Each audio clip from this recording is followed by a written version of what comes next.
இன்றைய வசனம் சங்கீதம் 27 அதிகாரம் 1 கர்த்தர் என் வெளிச்சமும் என் இரட்சிப்புமானவர், யாருக்கு பயப்படுவேன்?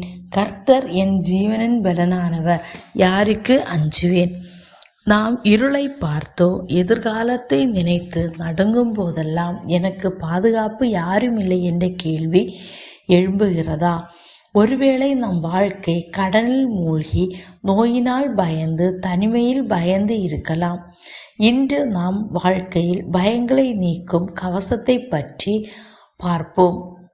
அந்த கவசத்தை அணிந்து கொண்டால் எந்த புயலும் நம்மை அசைக்க முடியாது.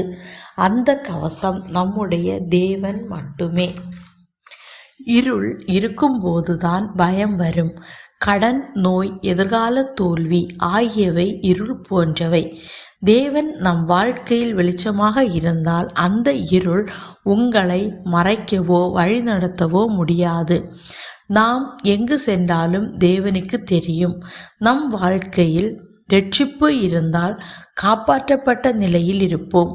நாம் விசுவாசத்தால் இரட்சிக்கப்பட்டிருக்கும் போது தேவன் நம்மை காப்பாற்றும் பொறுப்பை எடுத்துக்கொள்கிறார். அந்த கவசம்தான் நம்மை எந்த தீங்கும் சேதப்படுத்த முடியாது. கர்த்தர் நம் ஜீவனின் பலனாகிய சக்தி. ஆனால் நம் சொந்த சக்தி அழிந்து போகும். நம் சக்தி தேவனாய் இருக்கும்போது வாழ்க்கையில் யாராலும் அசைக்க முடியாது. எவ்வளவு பலவீனம் வந்தாலும் அவர் நம்மை தாங்குவார். யாருக்கு பயப்படுவேன்? யாருக்கு அஞ்சுவேன்? இந்த வசனம் ஒரு கேள்வி எழுப்புகிறது. தேவனை நம்முடைய கவசமாக ஏற்றுக்கொண்டால் உலகில் வேறு எந்த சக்திக்கும் நாம் பயப்பட வேண்டியதில்லை. தேவனுடைய பூரண அன்பிலே பயமில்லை. அந்த பூரண அன்பு பயத்தை புறம்பே தள்ளும். பயமானது தண்டனை உள்ளது.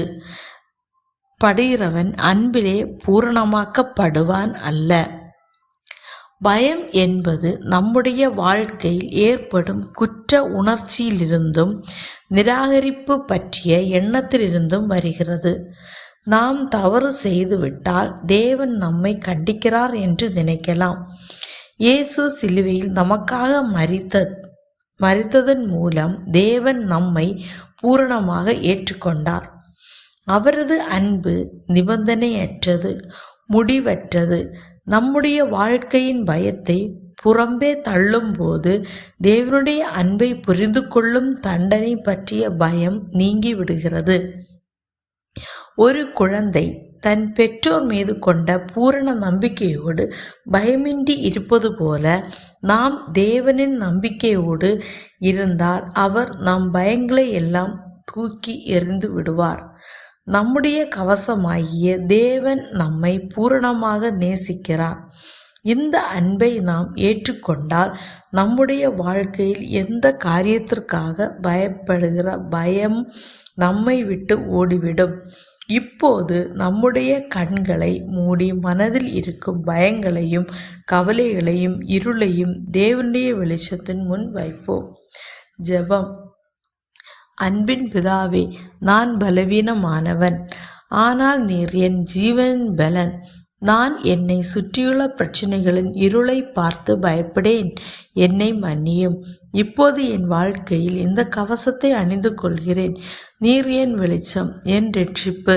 அதனால் என் வாழ்க்கையில் நான் எதற்கும் அஞ்ச மாட்டேன். நீர் என்னை பூரணமாக நேசிக்கிறீர் என்று நான் விசுவாசிக்கிறேன். இயேசுவின் பூரண அன்பின் வல்லமையால் பயத்தின் ஆவி என்னை விட்டு நீங்க கட்டளையிடுகிறேன். நான் தைரியத்துடன் சமாதானத்துடன் இந்த நாளை எதிர்கொள்வேன். இயேசு கிறிஸ்துவின் நாமத்தில் ஜெபிக்கிறோம். ஆமேன்.